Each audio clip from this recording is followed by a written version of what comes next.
Hi students, this is Professor Arun Gerdi. Welcome to my learning class.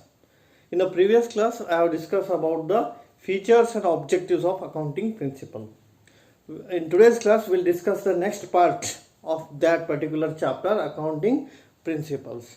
So in today's class, we will discuss the important aspect, that is types of accounting principles ಅಂತ ಕರಿತೀವಿ ನಾವು. ಲೆಕ್ಕ ತತ್ವದ ವಿವಿಧ ಪ್ರಕಾರಗಳನ್ನು ನೋಡೋಣ.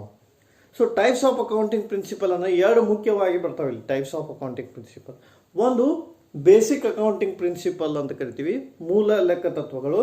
ಇನ್ನೊಂದು modified accounting principles ಅಂತ ಕರಿತೀವಿ ನಾವು, ಸುಧಾರಿತ ಲೆಕ್ಕದ ತತ್ವಗಳು ಅಂತ ಕರಿತೀವಿ.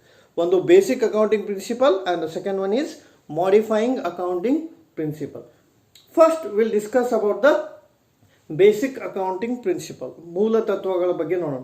ಅದರಲ್ಲಿ ಫಸ್ಟ್ ಒನ್ ಯಾವ್ದು ಬರ್ತೈತೆ ಅಂದರೆ ಕಾಸ್ಟ್ ಪ್ರಿನ್ಸಿಪಲ್ ಅಂತ ಕರಿತೀವಿ. ಸೊ ನೆನಪಿಡುವರೆ, ಫಸ್ಟ್ ಪ್ರಿನ್ಸಿಪಲ್ ಯಾವ್ದು ಬರುತ್ತೆ? ಕಾಸ್ಟ್ ಪ್ರಿನ್ಸಿಪಲ್, ವೆಚ್ಚ ತತ್ವ ಅಂತ ಕರಿತೀವಿ. Know what is the cost principle? Will discuss in brief. Cost means amount spent on asset. This is very important. The amount spent on asset, particularly fixed asset ಅಂತ ಕರಿತೀವಿ. ಸ್ಥಿರಾಸ್ತಿಯ ಮೇಲೆ ಮಾಡಿರ್ತಕ್ಕಂಥ ವೆಚ್ಚವನ್ನು ಅಥವಾ ಹಣವನ್ನು ನಾವೇನಂತ ಕರಿತೀವಿ? ವೆಚ್ಚ ತತ್ವ ಅಂತ ಕರಿತೀವಿ. For example, purchase of a fix asset, what ever the amount spent, that comes under which principle? Cost principle. For example, purchase of land, rupees 5 lakh. So what kind of principle it is? Cost principle. And there is a one rule we have to follow. While purchasing the fixed asset, we have to record in the balance sheet at purchase price or acquisition cost or exchange price or historical price ಅಂತ ಕರಿತೀವಿ. ಅಂದರೆ ಏನು ಹೇಳಕ್ಕೆ ಪ್ರಯತ್ನ ಪಟ್ಟಾರೆ ಅವರು? ಸ್ಥಿರಾಸ್ತಿಯನ್ನು balance sheet ಒಳಗೆ ಬರೆಯುವಾಗ ಯಾವಾಗಲೂ ಅಕ್ವಿಜಿಷನ್ ಪ್ರೈಸ್ ಅಂದ್ರೆ ಆ ಆಸ್ತಿಯನ್ನು ಎಷ್ಟಕ್ಕೆ ಕೊಂಡು ತೊಗೊಂಡಿರ್ತಾರೆ ಆ ಪ್ರೈಸ್ ಮೇಲೆ ನಾವು ಬರೀಬೇಕು, ಅಂದರೆ ಪರ್ಚೇಸ್ ಪ್ರೈಸ್ ಮೇಲೆ ಬರೀಬೇಕು ಅಂತ ಕರಿತೀವಿ. ಅಂದರೆ in simple word, what we have to understand, the fixed asset should be recorded at acquisition cost or purchase price ಅಂತ ನಾವಲ್ಲಿ ಕರಿತೀವಿ. ಕಾಸ್ಟ್ ಕಾನ್ಸೆಪ್ಟ್ ಕೆಲವೊಂದಿಷ್ಟು ಪಾಯಿಂಟನ್ನು ಇನ್ಕ್ಲೂಡ್ ಆಗಿರ್ತದೆ. ನಾಟ್ ಮಾರ್ಕೆಟ್ ಪ್ರೈಸ್ ಪ್ರಕಾರ ಬರೀಬಾರ್ದು, ಇಲ್ಲಿ 2 ಪಾಯಿಂಟ್ ಕೊಡ್ತೀವಿ. Cost price should be always return at a acquisition ಅಂತ ಕರಿತೀವಿ. ಅಕ್ವಿಜಿಷನ್ ಅಂದ್ರೆ ನಾವು ಎಷ್ಟು ಕೊಂಡು ತೊಗೊಂಡಿವಿ ಸ್ಥಿರಾಸ್ತಿಯನ್ನು, ಅದನ್ನು ನಾವು ಬ್ಯಾಲೆನ್ಸ್ ಶೀಟ್ ಒಳಗೆ ಬರೀಬೇಕು. ಕಾಸ್ಟ್ ಕಾನ್ಸೆಪ್ಟ್ ಯಾವಾಗಲೂ ಆಬ್ಜೆಕ್ಟಿವ್ ಓರಿಯೆಂಟೆಡ್ ಇರ್ತೈತಿ and it is a verifiable. Cost should be always objective oriented, ಒಂದು ಉದ್ದೇಶವನ್ನು ಹೊಂದಿರುತ್ತೆ ವೆಚ್ಚ ತತ್ವ. ಯಾಕಂದ್ರೆ ಫಿಕ್ಸ್ ಅಸೆಟ್ ಕೊಂಡೋದ್ರಿಂದ ಒಂದು ಉದ್ದೇಶ ಇರ್ತೈತಿ. What is that?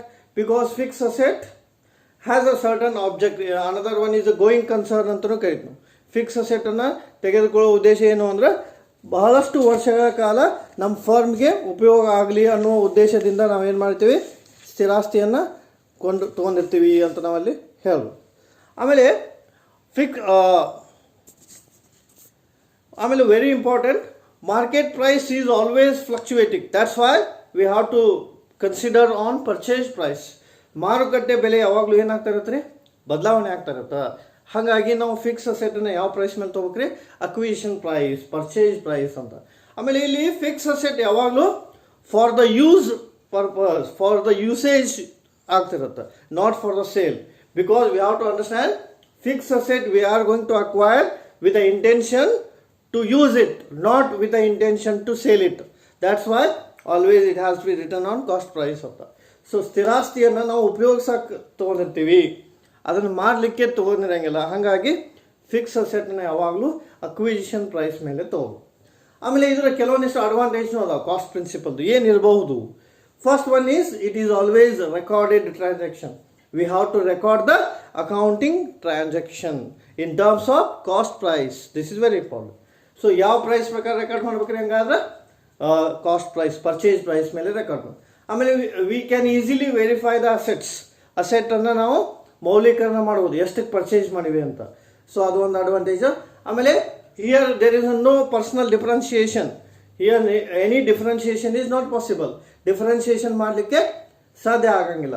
ಆಮೇಲೆ it can be easily help for making audit ಮಾಡಲಿಕ್ಕೆ ನಮ್ಗೆ ಭಾಳನೇ ಹೆಲ್ಪ್ ಆಗುತ್ತೆ ಕಾಸ್ಟ್ ಪ್ರಿನ್ಸಿಪಲ್ ಮುಖಾಂತರ. ಯಾಕಪ್ಪ ಅಂದ್ರೆ ಅಲ್ಲಿ ಕ್ಲಿಯರ್ ಆಗಿ ಬರೆದ್ಬಿಟ್ಟಿರ್ತಾರೆ ಪರ್ಚೇಸ್ ಪ್ರೈಸ್ ಮೇಲಿನ ತೊಗೊಂಡಿರ್ತೀವಿ. ಆಮೇಲೆ it is a more accurate record can be possible. Cost principle ಮುಖಾಂತರ ಏನು ಸಾಧ್ಯ ಆಗುತ್ತೆ, ಅಕ್ಯುರೇಟ್ ಟ್ರಾನ್ಸಾಕ್ಷನ್ ರೆಕಾರ್ಡ್ ಮಾಡಲಿಕ್ಕೆ ಸಾಧ್ಯ ಆಗುತ್ತೆ. ಆಮೇಲೆ ಮ್ಯಾನಿಪ್ಯುಲೇಷನ್ ಆಗಂಗಿಲ್ಲ, manipulation of account is not possible, ಅಂದರೆ ಈಸಿ ಟ್ರಾನ್ಸಾಕ್ಷನನ್ನು ನಾವು ಪಡ್ಕೋಬಹುದು. ಆಮೇಲೆ here there is a no forecast.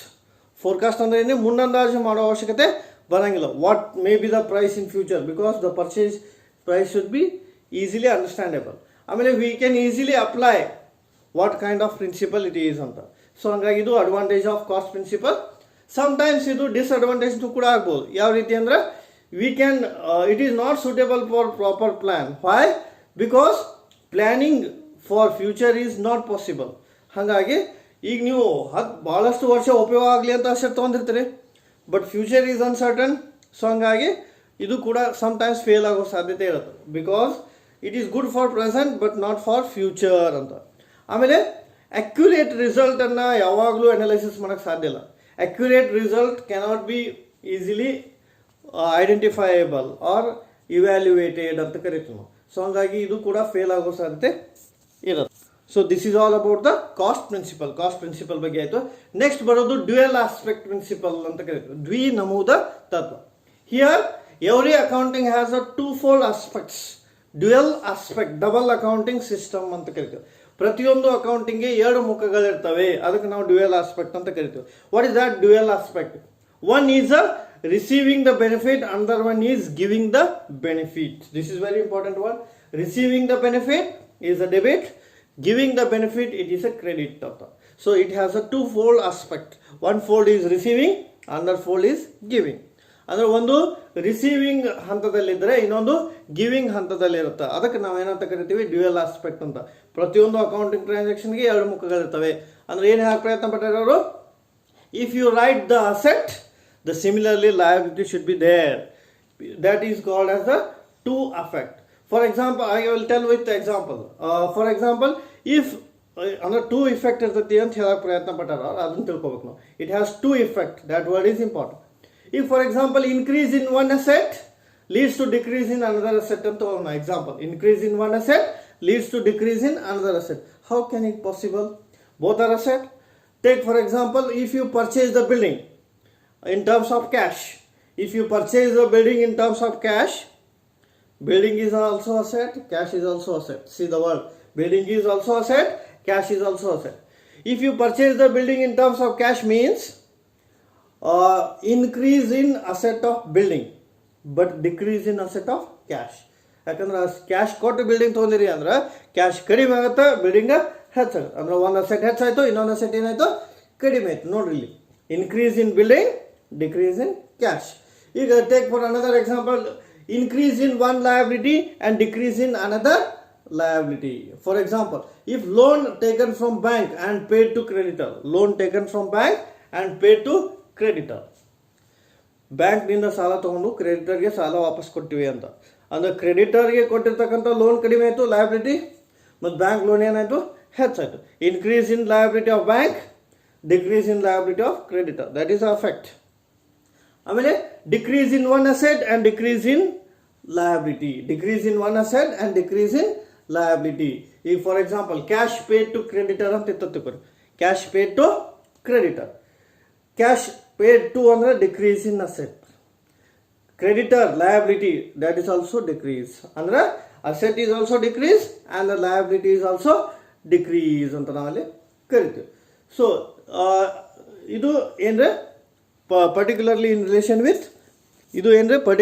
relation with dual aspect principle. Next one is matching principle ಅಂತ ಬರ್ತದೆ. ಹಿಯರ್ ಹೋಲಿಕೆಯ ತತ್ವ ಅಂತ ಕರೀತೀವಿ. ಬಹಳ ಸಿಂಪಲ್ ಆಗಿ ನೆನ್ಪಿಟ್ಕೊಂಡ್ರೆ matching principle means the revenue should match with expenses made during the year. ಇದು ಒಂದು ವರ್ಡ್ ತಿಳ್ಕೊಂಡ್ರೆ ಸಾಕು. Revenue should match with expenses made during the year. ಆದಾಯವು ವೆಚ್ಚದೊಡನೆ ಹೋಲಿಕೆ ಆಗಬೇಕು.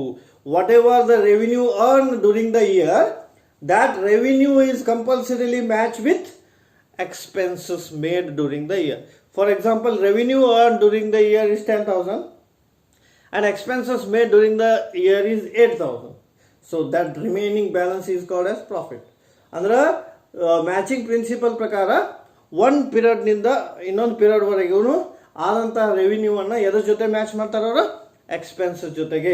ಸೊ ಮ್ಯಾಚ್ ಮಾಡಿದಾಗ either they will get profit or loss. ಒಂದು ರೆವಿನ್ಯೂ ಮುಖಾಂತರ ಆದಾಯ ಬಂದಿರುತ್ತೆ, ಇಲ್ಲಾಂದ್ರೆ ವೆಚ್ಚರ ಬಂದಿರುತ್ತೆ. If revenue is more than the expenses, the profitability position is there. If the revenue is less than the expenses, it is deficit position ಅಂತ ಕರಿತೀವಿ. ಅಂದ್ರೆ ನಮಗೆ ಹಣದ ಕೊರತೆ ಇರುತ್ತೆ ಅಂತ ತೋರಿಸ್ಕೊಡುತ್ತೆ. ಇದರಿಂದ ಉಪಯೋಗ ಏನು ಅಂದ್ರೆ, it helps to recognition of revenue and expenses made during the year. This is very important. What is the advantage of revenue matching principle ಅಂತಂದ್ರೆ, ರೆವಿನ್ಯೂ ಅಲ್ಲ ಮ್ಯಾಚಿಂಗ್ ಪ್ರಿನ್ಸಿಪಲ್ ಅಂದ್ರೆ, you can easily identify how much revenue and how much expenses made during the year. ಈ ವರ್ಷದಲ್ಲಿ ಆಗಿರ್ತಕ್ಕಂಥ ಆದಾಯ ಎಷ್ಟು ಹಾಗೂ ಈ ವರ್ಷದಲ್ಲಿ ಆಗಿರ್ತಕ್ಕಂಥ ವೆಚ್ಚ ಎಷ್ಟು ಅನ್ನೋದನ್ನು ನಾವು ಸುಲಭವಾಗಿ ಕಂಡುಕೋಬಹುದು ಅಂತ, ಅದರಿಂದ ಡಿಸಿಷನ್ ತಗೊಳ್ಳೋಕೆ ಹೆಲ್ಪ್ ಆಗುತ್ತೆ. ಆಮೇಲೆ it is a proper ascertainment, correct position of profit and loss, accurate record can be identified. ಅಂದರೆ ನೋಡಿ, ರೆವಿನ್ಯೂ ಎಷ್ಟು ಬಂದೈತಿ ಅಂತ ಗೊತ್ತಾದ್ಮೇಲೆ ಡಿಸಿಷನ್ ತೊಗೊಳಕ್ಕೆ ಹೆಲ್ಪ್ ಆಗುತ್ತೆ. ಆಮೇಲೆ other activities also possible. But sometimes matching principle may fail. Why? Because the proper valuation is not possible. ಈಗ inventory ಇರ್ತದೆ, ಇನ್ವೆಂಟ್ರಿನ ಅಕ್ಯುರೇಟ್ ಆಗಿ ರೆಕಾರ್ಡ್ ಮಾಡೋಕೆ ಆಗಂಗಿಲ್ಲ ನಮ್ಗೆ. Inventory sometimes may leads to loss. ಹಾಗಾಗಿ ಸ್ಟಾಕ್ ಇಟ್ಕೊಂಡು ಕುಂದಿರ್ಬೇಕಾಗತ್ತೆ ನಾವು ಕಂಪ್ನಿ ಒಳಗೆ. ಹಾಗಾಗಿ ಆವಾಗ ನಮ್ಗೆ ರೆವಿನ್ಯೂ ಮ್ಯಾಚ್ ಮಾಡಲಿಕ್ಕೆ ಸಾಧ್ಯ ಆಗಂಗಿಲ್ಲ. ಸೊ ಇದು ಏನ್ರಿ ರೆವಿನ್ಯೂ ಪ್ರಿನ್ಸಿಪಲ್, ಮ್ಯಾಚಿಂಗ್ ಪ್ರಿನ್ಸಿಪಲ್. ಇಷ್ಟು ನೆನಪಿಟ್ಕೋಬೇಕಾಗಿರ್ತಕ್ಕಂಥ ಅಂಶ. Revenue made during the year should match with expenses made during the year. ಆಮೇಲೆ next one is revenue principle ಅಂತ ಕರಿತೀವಿ. ಅದು ಮ್ಯಾಚಿಂಗ್, ಇದು ರೆವಿನ್ಯೂ. ರಿಯಲೈಸೇಷನ್ ಪ್ರಿನ್ಸಿಪಲ್ ಅಂತ ಕರಿತೀವಿ. Revenue principle is also known as a realisation, ಆದಾಯದ ತತ್ವ. Here revenue arise when the sale is made. This is very important. Revenue arise when the sale is made. ಮಾರಾಟವಾದಾಗ ನಮಗೆ ಸಿಗ್ತಕ್ಕಂತಹ ಪ್ರತಿಫಲ ಯಾವುದ್ರಿ? ಆದಾಯ ಅಂತ ಕರಿತೀವಿ. Here the amount should be collected on the basis of sale or output ಅಂತ ಕರಿತೀವಿ. ಔಟ್ಪುಟ್ ಆದಾಗ ಬರ್ತಕ್ಕಂಥ ಇನ್ಫಾರ್ಮೇಷನ್ಗೆ ನಾವೇನಂತ ಕರಿತೀವಿ? ರೆವಿನ್ಯೂ ಅಂತ ಕರಿತೀವಿ. Revenue means here revenue is should be determine only when the sale is made, not only when the order is made. ಇದು ಬಹಳ ಇಂಪಾರ್ಟೆಂಟಾ. ಆರ್ಡರ್ ಮಾಡಿದಾಗ ನಮಗೆ ಸೇಲ್ ಆಗಂಗಿಲ್ಲ, ಆರ್ಡರ್ ಮಾಡಿದ್ದೆಲ್ಲನೂ ನಮಗೆ ಸೇಲ್ ಆಗಂಗಿಲ್ಲ. ಸೇಲ್ ಮಾಡಿದರೆ ಮಾತ್ರ ಅದಕ್ಕೆ ಏನಂತ ಕರೀತಾರೆ? ರೆವಿನ್ಯೂ ಅಂತ ಕರೀತಾರೆ. So when the sale price should be there, then the revenue can be possible. If the sale price is uncertain, revenue is not possible. So that's why sale price should be very important. For example, if the advance money paid by the customer, it is not a revenue. Advance paid by the money customer is revenue only when they will get the service. ನೋಡ್ರಿ, ಅವ್ರು ಬೇಕಾಗಿರ್ತಕ್ಕಂಥದ್ದು ಹಣವನ್ನು ನಾವು ಕೊಟ್ಟಾಗ ಮಾತ್ರ ಅದು realise ಆಗ್ತದೆ. Realise ಅಂದರೆ ಬರಬೇಕು ಅನ್ನೋದು ತಿಳ್ಕೊಬೇಕು ನೋಡಿ. ರೆವಿನ್ಯೂ ಯಾವಾಗ ಬರ್ತೈತೆ ರೀ? When it is made, when it is not in advance. So that word is important. ಈಗ ಈಗ ನೋಡ್ರಿ, ಅದೇ ಎಕ್ಸಾಂಪಲ್ ಏನ ನಿಮ್ಗೆ. ಈಗ ಅಡ್ವಾನ್ಸ್ ಆರ್ಡರ್ ಮಾಡಿರ್ತೀವಿ ನೀವು, ಏನರ ಆರ್ಡರ್ ಮಾಡಿದ್ರೆ ಅದನ್ನು ನಾವು ಆದಾಯ ಅಂತ ಪರಿಗಣನೆಗೆ ತೊಗೊಳಂಗಿಲ್ಲ. ಆರ್ಡ್ರನ್ನ ಯಾವಾಗ ಬೇಕಾದ್ರೂ ಏನು ಮಾಡ್ಬೋದು ರೀ? ಕ್ಯಾನ್ಸಲ್ ಮಾಡ್ಬೋದು. ಸೊ ಅದು ಯಾವಾಗ ರೆವಿನ್ಯೂ ಆಗತ್ತೆ ರೀ? When you perform it, when you provide it, ಅವಾಗ ಏನಾಗುತ್ತೆ? ಅದು ರೆವಿನ್ಯೂ ಆಗುತ್ತಾ ಅಂತ ತಿಳ್ಕೊ. ಸೊ ಇಲ್ಲಿ ಕ್ಲಿಯರ್ ವರ್ಡ್ ಏನ್ರಿ? Revenue is made when the sale is possible. ಮಾರಾಟ ಆದಾಗ ಆಗ್ತಕ್ಕಂಥ ಸನ್ನಿವೇಶಕ್ಕೆ ನಾವೇನಂತ ಕರಿತೀವಿ? ರೆವಿನ್ಯೂ ಪ್ರಿನ್ಸಿಪಲ್ ಅಂತ ಕರಿತೀವಿ. ನೆಕ್ಸ್ಟ್ ಬರೋದು ಆಬ್ಜೆಕ್ಟಿವಿಟಿ ಪ್ರಿನ್ಸಿಪಲ್ ಅಥವಾ ಆಬ್ಜೆಕ್ಟಿವ್ ಪ್ರಿನ್ಸಿಪಲ್ ಅಂತ, ಉದ್ದೇಶಿತ ವಸ್ತುನಿಷ್ಠ ತತ್ವ ಅಂತ. All accounting must be based on certain objective or evidence ಅಂತ ಕರಿತೀವಿ. ಇಲ್ಲಿ ಏನು ನೆನ್ಪಿಟ್ಬೇಕ್ರಿ? ಎವಿಡೆನ್ಸ್, ಪುರಾವೆ ಅಥವಾ ಸಾಕ್ಷಿ. Evidence means a transaction recorded should be supported by documents. Such evidence is considered as a objective principle. ಅಂದರೆ ಯಾವುದೇ ಒಂದು ಅಕೌಂಟಿಂಗ್ ಟ್ರಾನ್ಸಾಕ್ಷನ್ ಚೆಕ್ ಮಾಡುವಾಗ ಅದಕ್ಕೆ ಅದರದೇ ಆದಂಥ ಪುರಾವೆ ಮತ್ತು ಸಾಕ್ಷಿ ಇರಬೇಕು. ಅದಕ್ಕೆ ನಾವೇನಂತ ಕರಿತೀವಿ ಅಂದರೆ ಆಬ್ಜೆಕ್ಟಿವ್ ಪ್ರಿನ್ಸಿಪಲ್ ಅಂತ ಕರಿತೀವಿ. Without evidence, if you do any activity, that is not a objective principle ಅಂತ. ಈಗ ಫಾರ್ ಎಕ್ಸಾಂಪಲ್ ಹೇಳಬೇಕು ಅಂದರೆ, provision is made for depreciation. provision is made for depreciation. That is also in some, it is not in some case this principle is not applicable ಅನ್ನಂಗೆ. Objective principle applicable ಆಗಂಗಿಲ್ಲ. ಎದಕ್ಕಪ್ಪ ಅಂದ್ರೆ for example provision for depreciation, because depreciation every year it is to be charged. ಆಮೇಲೆ provision for doubtful debts, it is also not applicable ಅನ್ನಂಗೆ. ಇದು objective principle ನಡುವೆ ಇರ್ತಕ್ಕಂಥ ಸನ್ನಿವೇಶ. ಇಲ್ಲಿ ತಿಳ್ಕೊಬೇಕಾಗಿರೋದಂದ್ರೆ ಎವಿಡೆನ್ಸ್, ಪುರಾವೆ, ಸಾಕ್ಷಿ. Evidence is a core of a objective principle. Here, what may be the advantage of objective principle? It helps to maintain the true accounting records and financial statement. True accounting records and financial statement. True ಅಂದ್ರೆ ಏನ್ರಿ? ನೈಜ ಅಂತ. ನೈಜ ಲೆಕ್ಕದ ಮಾಹಿತಿಯನ್ನು ನಾವು follow ಮಾಡ್ಬೋದು. ಯಾಕೆ ಟ್ರೂ ಅಕೌಂಟಿಂಗ್ ಫಾಲೋ ಮಾಡ್ಬೋದು ಅಂದ್ರೆ, because for every transaction there is a evidence. For every transaction there is a evidence means our objectivity is fulfilled.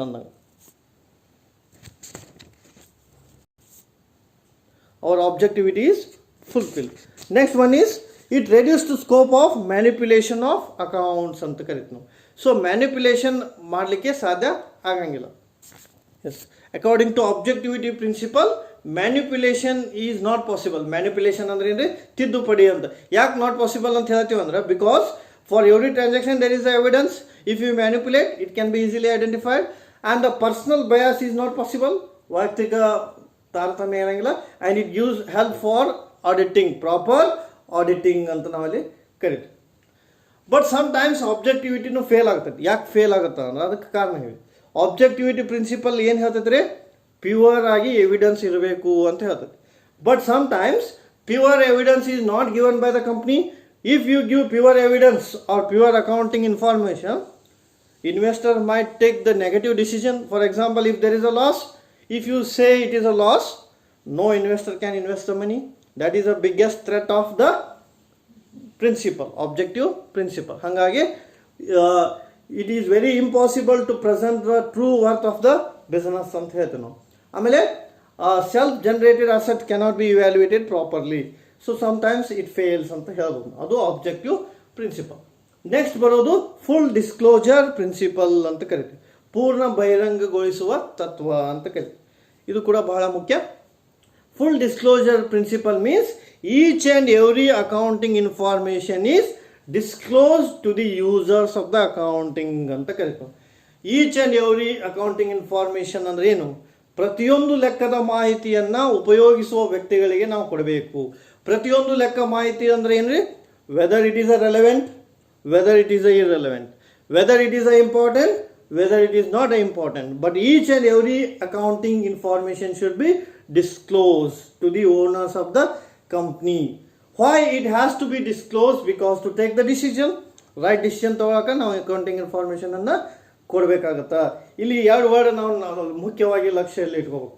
ಒಂದು ರೆಲೆವೆಂಟ್ ಇನ್ಫಾರ್ಮೇಷನ್, ಇನ್ನೊಂದು ನಾಟ್ ರೆಲೆವೆಂಟ್ ಇನ್ಫಾರ್ಮೇಷನ್. ಮುಖ್ಯವಾದಂಥ ಮಾಹಿತಿ, ಇನ್ನೊಂದು ಮುಖ್ಯ ಇರದಂಥ ಮಾಹಿತಿ. ಪ್ರತಿಯೊಂದು ಇನ್ಫಾರ್ಮೇಷನ್ ನಾವು ಯಾರಿಗೆ ಕೊಡ್ಬೇಕಂತ ಹೇಳ್ತೀವಿ? ಯೂಸರ್ಸ್ ಆಫ್ ದ ಅಕೌಂಟಿಂಗ್ ಅಂತ ಕರಿತೀವಿ ನಾವು. ಆಮೇಲೆ ಇಲ್ಲಿ ಯಾವ ಫ್ಯಾಕ್ಟರ್ಸನ್ನು ಕನ್ಸಿಡರ್ ಮಾಡಬೇಕು ಅಥವಾ what to disclose, that is very important. ಏನನ್ನು ಡಿಸ್ಕ್ಲೋಸ್ ಮಾಡಬೇಕು ಅನ್ನೋದು ಬಹಳನೇ ಮುಖ್ಯ ಅಂತ. First one is disclosure of accounting policy and method. This is very important. ಅಂದ್ರೆ ಅಕೌಂಟಿಂಗ್ ಪಾಲಿಸಿ ಯಾವ್ದು ಫಾಲೋ ಮಾಡ್ತೀವಿ, ಅಕೌಂಟಿಂಗ್ ಮೆಥಡ್ ಏನು ಫಾಲೋ ಮಾಡಾಕ್ತೀವಿ ಅನ್ನೋದನ್ನು ಡಿಸ್ಕ್ಲೋಸ್ ಮಾಡಬೇಕು. ಯಾರಿಗೆ? Users. For example depreciation state line method, it is to be disclose. Inventory valuation FIFO method, it is to be disclose. ಅಂದರೆ ಯಾವ ಮೆಥಡ್ ನಾವು ಫಾಲೋ ಮಾಡಾಕ್ತೀವಿ ಅನ್ನೋದು ಯಾರಿಗೆ ಗೊತ್ತಿರ್ಬೇಕು ರೀ? ಇನ್ವೆಸ್ಟರ್ಸ್ಗೆ ಗೊತ್ತಿರ್ಬೇಕು. ಅಂದ್ರೆ ಅವ್ರು ಇನ್ವೆಸ್ಟ್ಮೆಂಟ್ ಮಾಡಲಿಕ್ಕೆ ಮುಂದೆ ಬರ್ತಾರೆ. ಅದು ಬಹಳ ಇಂಪಾರ್ಟೆಂಟ್. ಆಮೇಲೆ ಇನ್ವೆಸ್ಟರ್ಸ್ಗೆ ಗೈಡ್ ಮಾಡಬೇಕು.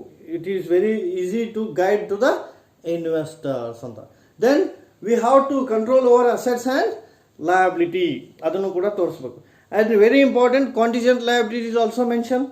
ಕಾಂಟಿಜೆಂಟ್ ಲಯಬಿಲಿಟಿನೂ ಕೂಡ ನಾವು ಮೆನ್ಷನ್ ಮಾಡಬೇಕು. ಕಾಂಟಿಜೆಂಟ್ ಲಯಬಿಲಿಟಿ ಇದು ಎಫೆಕ್ಟ್ ಆಗಲ್ಲ ಬ್ಯಾಲೆನ್ಸ್ ಶೀಟ್ಗೆ, ಆದರೂ ಕೂಡ ನಾವು ಅದನ್ನು ತೋರಿಸ್ಬೇಕಾಗತ್ತೆ.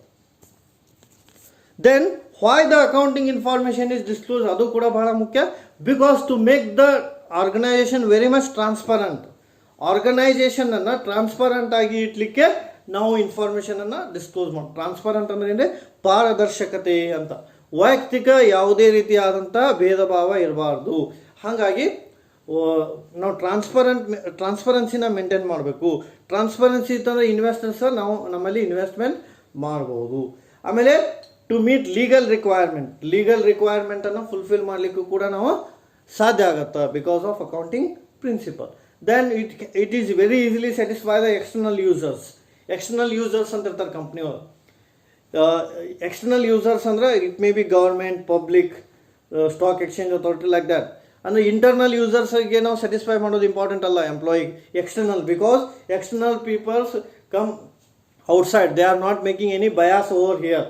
ಸೊ ಯಾವುದೇ ಬಯಾಸ್ ಮಾಡ್ತಿರಂಗಿಲ್ಲ, ಅವು ಎಕ್ಸ್ಟರ್ನಲ್ ಪೀಪಲ್ ಅಂತ ಕರಿತೀವಿ ನಾವು.